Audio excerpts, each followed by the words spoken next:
Alright mga kababayan, so tayo po ay magre-reaction video dito po sa live stream po ni Mayor Isko kanina, no?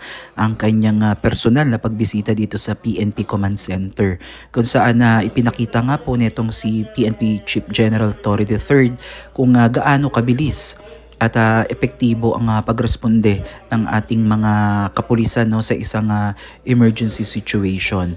So itong layunin ng ating PNP ay maganda talaga, no, para sa welfare nating mga mamamayang Pilipino, especially dito po sa Maynila, no, upang magarantiya natin yung ating seguridad when it comes sa mga ganitong emergency situation, kagaya na lamang po ng hindi natin inaasahan na tayo po ay ma-hold up or kung ano mang krimen ang maaari nating madatnan dyan sa labas ng ating tahanan. So mainam na alam natin na ang gobyerno ng Maynila ay hindi natutulog at mabilis kumilos sa mga ganitong tawag ng pagkakataon.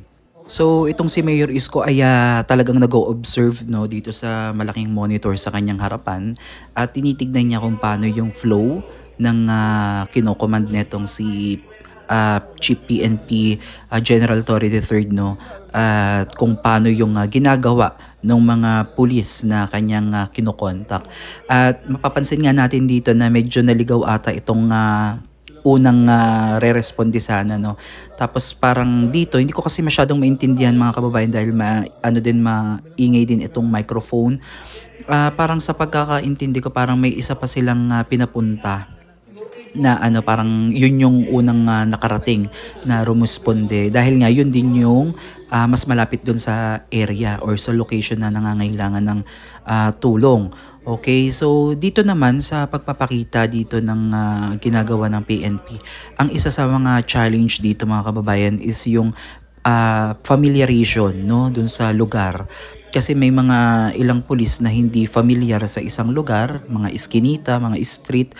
So yun yung kailangan na i-practice day by day para talagang matugudan at maging efficient itong ginagawa ng ating PNP.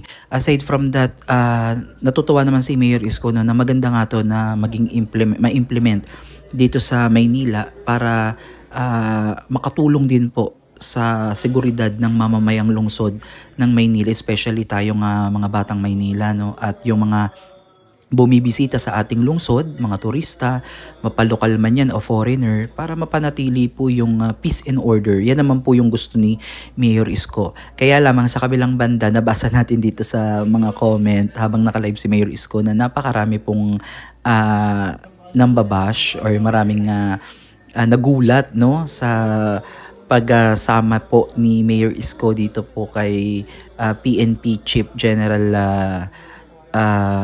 Torre, no, Nicolas Torre. At alam naman po natin sa nakaraang eleksyon ay si VP Sara Duterte po ay nakipag-collaborate dito kay Mayor Isko at naging grabe yung naging campaign nila nung time na yon, at talagang binanatan ni VP Sara Duterte itong si Torre. To be honest mga kababayan, ayaw din natin dito kay PNP Chief General Torre dahil nga po sa ginawa niya kay dating Pangulong Duterte at sa ginawa niya din po kay Vice President Sara Duterte. At alam ko na napakarami po na nabasa ko kanina, no, during live stream na binabash po nila si Torre, kung ano-anong tinatawag, Diwata, bakit nandyan ka Yorme kay Diwata. Yung iba ayaw manood kasi nga nagulat talaga sila. Ang daming nagulat nang bumisita po itong si Mayor Isko dito sa PNP Command Center, no. Pero let me enlighten you mga kababayan, no. Dito po sa ginagawa ni Mayor Isko ay hindi po para sa kanya, no. Ito po ay para sa welfare nating mga mamamayang lungsod ng Maynila, no. So ginagawa niya po ito para tayo po ay protektahan sa mga masasamang loob at mga emergency situation, kagaya nga po ng mga pang-hold up, kung ano mang krimen ang maabutan natin dyan sa kalsada kapag tayo'y nasa labas. So pinaprotektahan lang po ni Mayor Isko yung ating seguridad, lalo na kung wala tayo sa ating mga tahanan. Kaya sana wag kayong magagalit kay Mayor Isko at wag niyong iisipin na nag-traitor na siya kay VP Sara or what. Kasi bilang isang alkalde, bilang isang ama ng Maynila ay gagawin niya ang lahat para maprotektahan lang yung kanyang nasasakupan. At alam niyo naman po, yung pinaka top priority ni Mayor Isko Moreno Dumagoso ay ang peace and order, cleanliness and peace and order sa ating lungsod.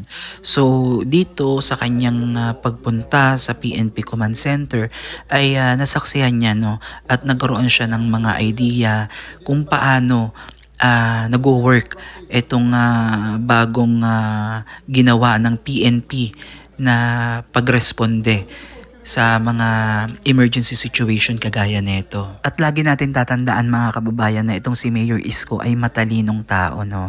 Alam niya ang kanyang ginagawa at alam niya kung sino yung dapat niyang pagkatiwalaan at hindi. Itong usapin na to, ang kanyang pagbisita dito sa PNP Command Center ay isang pagpapakita lamang ng respeto, no, sa also sa PNP in general, kasi hindi naman porke nakagawa ng isang mali yung isa ay damay na ang lahat. So marami pa ring mabubuting PNP, mga pulis ang talagang karapat dapat na saluduhan, no. So ganun si Mayor Isko, no, parang kumbaga wala sa kanyang masamang tinapay. Kaya wag nating wag nating i-bash at wag na nating gawing masyadong politika. Isipin na lang natin mga kababayan na bilang isang ama, bilang alkalde ng Maynila, aalagaan niya at pangangalagaan niya po tayo, no, at gagawin niya ang lahat para lang hindi tayo mapahamak sa anumang hindi magagandang pangyayari ang pwede nating madatnan sa lansangan. Si Sector Commander, ayun siya, si Captain Kayabyab, ayun siya Congress. Pero mas malayo siya. Oo, yung kay Mati. Ano yan? Kung ano po yung malapit. Mas malayo siya, pero mas 437. Opo. Mas Siya yung mas unang nag-responde. hindi alam nung basta kay Mario po. Kay Mario.